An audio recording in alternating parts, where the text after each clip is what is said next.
fast forward now, where you talked about your brand new book that came out, and that was called Five Smooth Stones. It's almost like a wealth journal. That was last August. Tell us, fast forward now to, what we're recording this in April of 2025. How's everything been with the book? What's your experience been like in managing people's process of wealth journaling? What have you learned personally as an author? What's that been like? Yeah, and, probably the number one thing that sticks out to me is how much people have lots of guilt, shame, shoulds with their finances. That this reframing of like financial wellness is self care. Mm-hmm. And the book is a way to practice self-care when it comes to money and have lots more joy and peace and no, guilt or shame or shoulds, right? Just an awareness and a consciousness that, comes when we do other kind of self-care practices. And I want to keep leaning into that more, that like self-care can look like financial wellness. And sure, maybe there's some financial literacy marked in there, but there's definitely not any shoulda, coulda, wouldas. No, beating yourself up for past mistakes, just a recognition. Here's where I am. Here's where I want to go, and I'm moving forward into that the best I can, knowing I'll always make mistakes. It's a week by week journal to help you get through the shoulding all over yourself, which, is a big deal when it comes to finance. And it really gives people a pathway toward self-acceptance, but also like tactical strategies for helping people, take real meaningful steps forward into financial sanity. And I think that's the best part about the book. But I'm curious, what has work been like for you since? How have you been serving your clients? And then let's get right to what we want to talk about today too. Something you discovered in a recent course that you were taking. Yeah. Well, actually, so the day that last episode came out was a significant day for me. I turned 40 the Woo! same day that episode came out. Awesome. Happy And birthday. thank you. I had a big epiphany the night before my 40th birthday, the night before that episode came out, and really caught this vision for the next decade of my life. And it's a big vision. It's a 10x kind of vision, and it's already starting to move forward, right? We're like 6 months, 8 months into it, and I'm more excited about what I'm doing than ever. My future is way bigger than I thought it was going to be, right? If you had asked me, that my 39th birthday, I like, there's more and more need for what we do in the world, but I also see more and more people's eyes opening to what we do and being willing to consider, do I need to do something different than what my parents did or my grandparents, or what is the economy like for me? How do I build wealth in my generation? I love that more and more people are asking those questions, and I think we're primed and ready. What did you find when you were doing some due diligence on government-sponsored, specifically thrift savings plans, called a TSP, which is what is that? What is a TSP? How does it relate to a 401k? Yeah, and, there's a lot we could talk about here. The Thrift Savings Plan, TSP, is the government version of a 401k, 403b, IRA, whatever, a corporation or a business would offer their employees.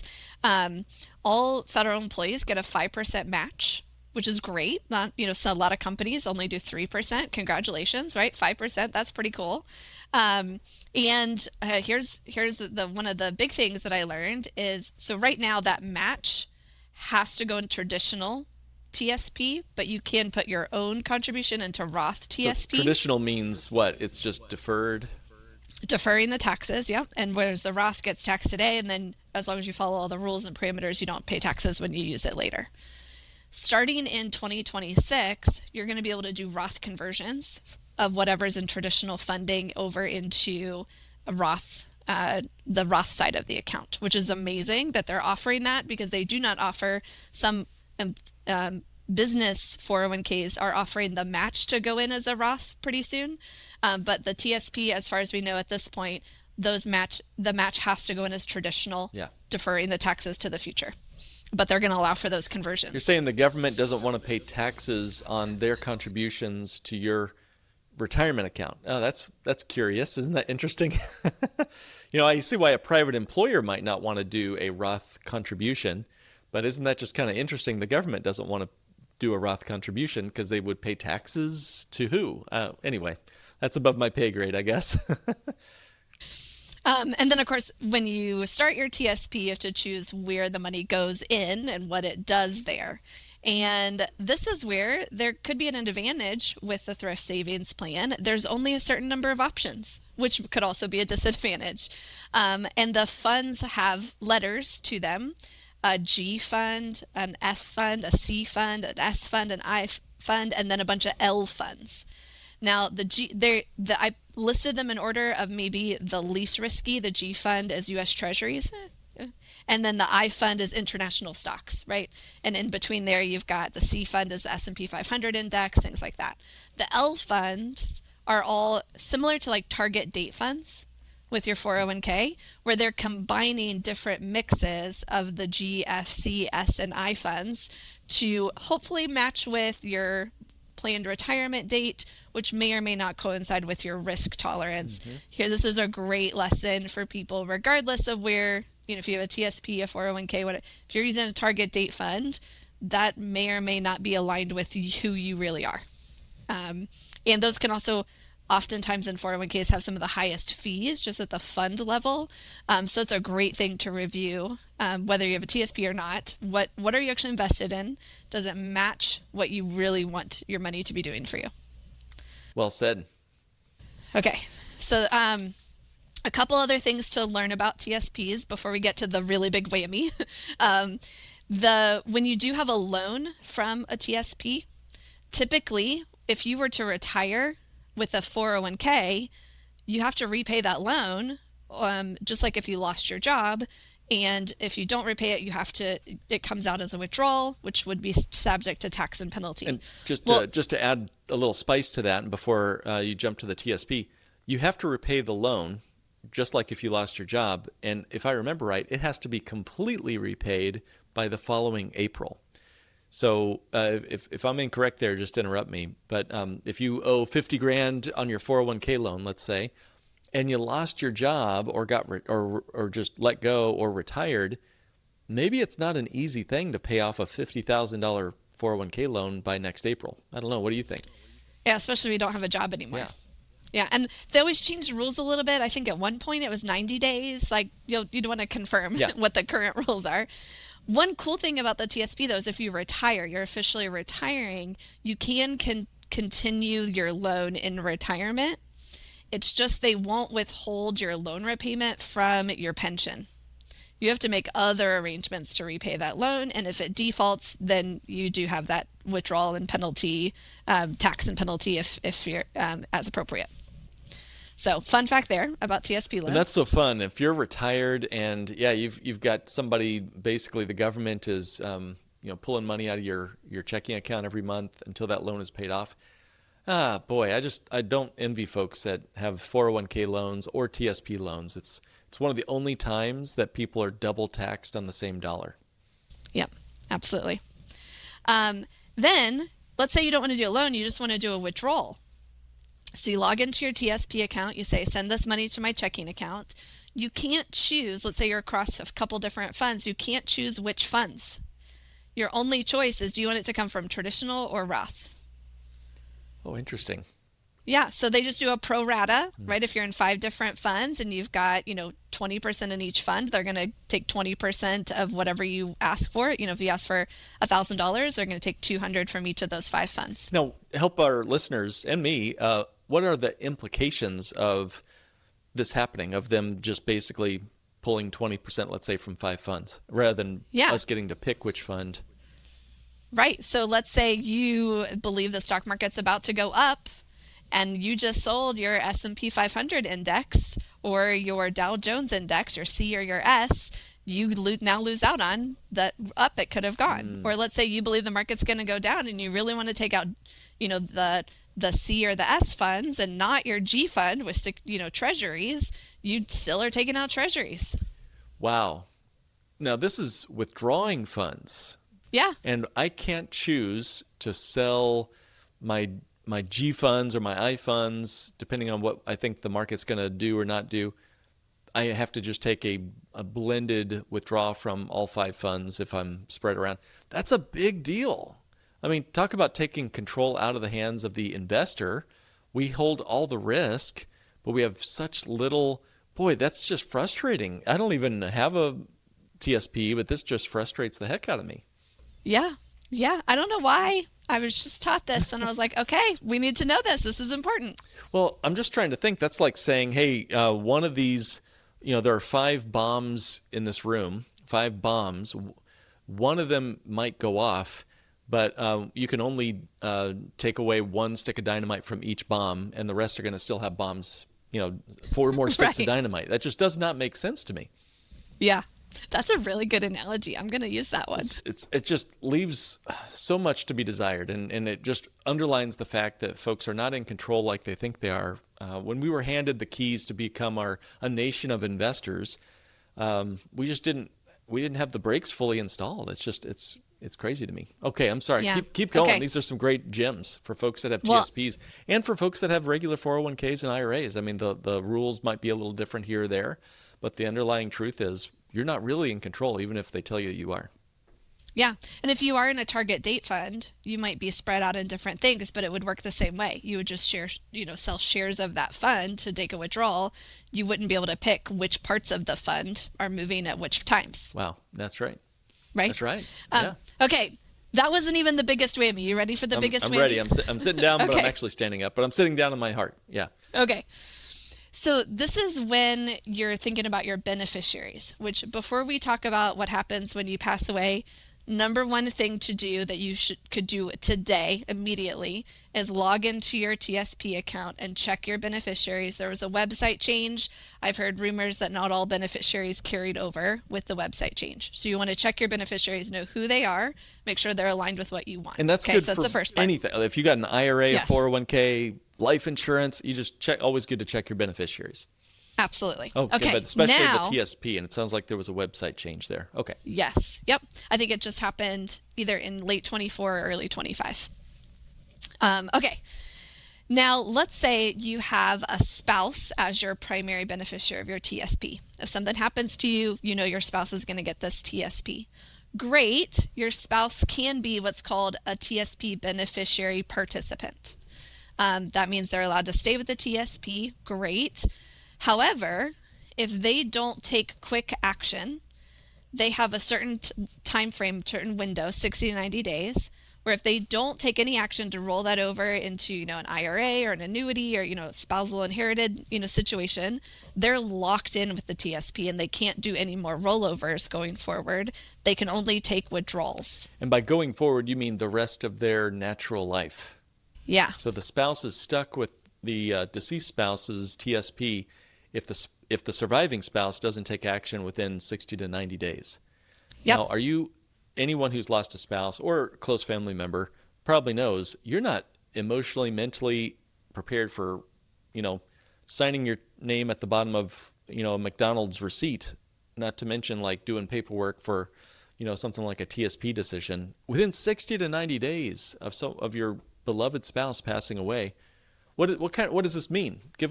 What does this imply for us? So if they didn't take action, then the only thing they can do is take withdrawals, and those withdrawals would be taxed, right? Yeah. And then they don't have the ability to move it somewhere where there's a tax-free rollover, where they could choose different investment options. They could choose an annuity to, replace maybe what they lose from your pension, whatever kinds of situations they need. Now they're stuck, Yeah. and they can only leave it there and take taxable withdrawals of any traditional funds that are in there. And if they leave it in there, tell me, are these, G and I and, all these L funds, these are the top shelf investment choices, just premier investment options, the best things that we've ever seen in the investment space, I assume. These are, incredible places to keep our money, right? Well, they're an option on the smorgasbord of options, right? Everybody seems to love their S&P 500 index. If you love that, then maybe you would like the C fund. But like if you love bonds and you're like, okay, I want bonds instead of US Treasuries, there's only one Bloomberg bond index for the F fund. Yeah. There's so many other bond indexes out there. Who knows how Bloomberg's going to do, right? Or even exist in 30 years. Right. Yeah. It's like, you've really locked in if your spouse who survives you doesn't make this important decision within 60 to 90 days, they are stuck in the color by number retail amateur buy it at the mall investment products where you're overpaying. The fees you mentioned were high. You're underperforming the market, and you're stuck in the, basically the alphabet soup of retirement funds. And it frustrates the heck out of me. When you told me this the first time, my jaw dropped, and it's still on the floor. Yeah. Are you ready for what happens if you have a non-spousal beneficiary? Okay, so this would be anyone besides your surviving spouse, like an adult child or grandchildren or a friend or charity or whatever. Okay, I'm ready. Yeah. So remember, spouses are the only ones that can be TSP beneficiary participants. Anyone else is not allowed to participate in the TSP. And so then what this means, if they don't take action with that same kind of window, 60 to 90 days, right, you're on a race against the TSP administrators, they'll just get a check for the balance of your TSP. If you have $1 million in there, they would get $1 million check. All the traditional amounts of that would be taxable, or if you've had that Roth for less than 5 years, right? There's all those taxes that are then due on your contributions there. So you and just, the growth you that just you've said gotten. It's a bad thing to get a check for $1 million, Amanda. You're going to really have to walk me real slow through this jungle here. Yeah. So let's say you have a 401k instead. In those situations, most of the time, if you have a non-spousal beneficiary, let's just say your adult child is going to inherit that, they're able to roll that over into an inherited IRA. Yep. Or even potentially leave that with the 401k if they need to for longer, right? Maybe wait 6 months to make any moves, maybe see what, file your last tax return, see if they're going to owe any taxes, right? They will take their time. And then the current rules are they have about 10 years to take that money out, and they can spread that tax burden. So if that $1 million, $100,000 a year, Yep. Or they could wait and be like, this year, I have dependents right now, but in 5 years I'm not going to have dependents. I'm going to take more and then take less later. In order to really minimize your tax burden, you get to be a bit more bespoke or nuanced in terms of how you make those distributions, pulling a chunk of money each year out of your, inherited 401k funds or an inherited IRA funds. Yeah. Okay, great. Okay. And if they're able to take that, window of opportunity, that 60 to 90 days, and move the TSP funds, they can move it to somewhere where they can still take it out over 10 years and have all those advantages. But they're probably also grieving, right? They're probably dealing with things. Maybe even I had somebody recently that waited 4 months for a death certificate, right? Like, who knows? Thankfully, their spouse, or the person they're waiting for the death certificate for, was not a federal employee. We didn't have to worry about the TSP. But like, if they know the person's died, they don't have to wait for the death certificate potentially to make this move, right? And then, also, like, how savvy are some of our adult children? Or, right, like, are they going to know if we don't tell them, right? A lot of families don't talk about money. Right. Are they going to be thinking about this among the hundreds of other things they have to handle when somebody passes away? It's pretty scary for me. Selling mom and dad's old house or their cars or cleaning out the attic, for goodness sakes. Amanda, these are really important. And even if folks don't have a TSP, I want to go back to something else too.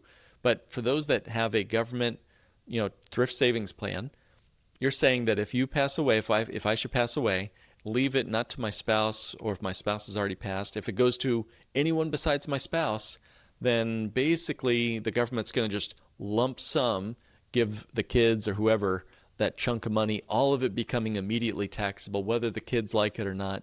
When are the government employees likely to pass away? Probably when their adult children are earning their most. Right? So now my adult children are 50-something years old. I pass away when I'm, 75, 80, 85 or whatever.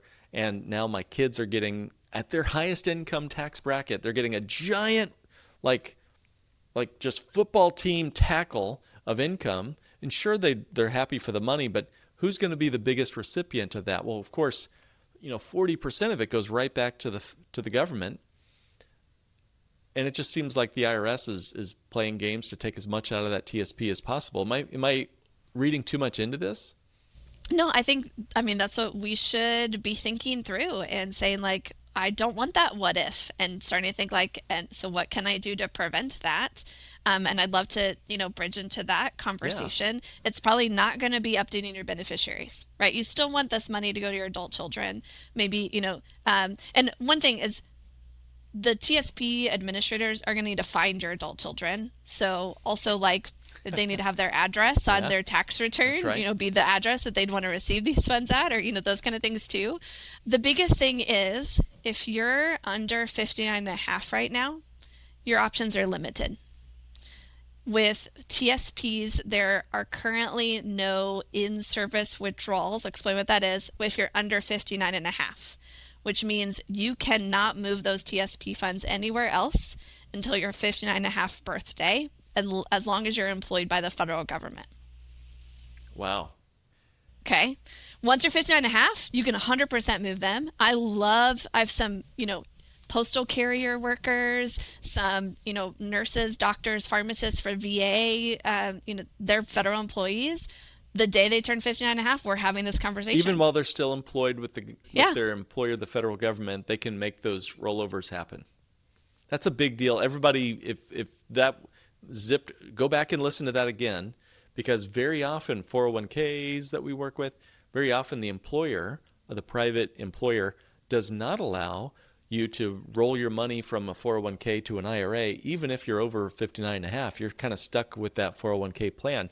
What Amanda just said is, and Amanda, you can say it better than I can, basically, if you're 59 and a half and 1 day old, then you can roll over, get out of the TSP, even if you're still working for the federal government. Yes, as far as I understand, I have not come across any Thrift Savings Plan participants it's not been true for. And they work in various departments, various parts of the federal government. Okay. Pretty cool. Yeah, okay? That's awesome. And then the other part is there's probably a ton of people listening right now that are under 59 and a half that used to be employed by the federal government. Maybe they retired from the military. Maybe they just got a notice that their position's been eliminated. Maybe they got to retire younger, right? Maybe they're in the FBI and they had a 50-year-old or 55-year-old retirement date. Guess what? Your TSP is now free. You're no longer employed by the federal government. You can go ahead and roll it over, get it into a place where you have more control over who can be your beneficiaries, where you can have those investments, how the money is treated once it's going to your beneficiaries, all those things. This is fantastic information. I think timely for a lot of people, again, as there's been a lot of changes in reduction in payroll sizes for the federal government. Is there anything else that you wanted to make sure we covered on this? And then we can talk about maybe something better than just changing beneficiaries for one's estate plan. Well, so there is one other little big benefit that I think ties in really well with the topics that you talk about here at the Not Your Average Financial podcast. And that's another acronym at the federal government, FEGLI, Federal Employee Group Life Insurance, FEGLI. Mm-hmm. One heads up is that while you're employed at the federal government, they pay 1/3 of your premium. You pay 2/3 of your premium plus any other optional benefits that you opt in for. Once you retire, you're in charge of the entire premium. And of course, that's going to come out of your retirement benefits. So if you're thinking you've got life insurance for the rest of your life, be thinking about, okay, are you going to pay that premium? And it's group life insurance. Those premiums can go up over time. Like another reason to be considering permanent life insurance that builds cash value that cannot be taken away. Great. Just wanted to throw that out in there too. Great little tip on bank on yourself type life insurance. Fantastic, Amanda. Great tip. It's going to save somebody's financial future. We don't know who, but someone listening, it might just be exactly what they need to hear. We've been talking a lot about beneficiaries today, and some people don't like to think about that too much. It is kind of morbid. However, just like if you don't have a plan for where your TSP goes, the government has a plan, right? They know exactly what they're going to do with it, depending on who your beneficiary is. The same with all your other assets. If you don't have a plan for it, there's a whole court system in your state or in any states where you own property that have a plan for it and will get to determine that plan. And so everybody listening can be thinking about, have you made a plan? What does that plan look like? And a quick tip there is a will is kind of a plan, but a will still goes through the court system and has to be approved by the court. It can take a lot of time, a lot of pain, cost for the beneficiaries to go through that. Whereas if you're able to set up a trust, that can bypass the courts, help make sure all of your assets are handled the way you'd want them to, particularly federal employee not, you might have minor children. This is super crucial, but even if you have no children or adult children, can be very crucial. I recently had someone pass away in my family, and there has been all kinds of drama because he made no plan other than just changing beneficiaries of his pension, those kind of things, which was great. But what about all the other things? Right. And I just needed to bring that up, make sure that's out there, because dealing with that within my own close family right now, and we can never talk about that enough. You have a service that you offer, and even a special checklist, an estate planning checklist. Could you tell our listeners about that and the services you offer?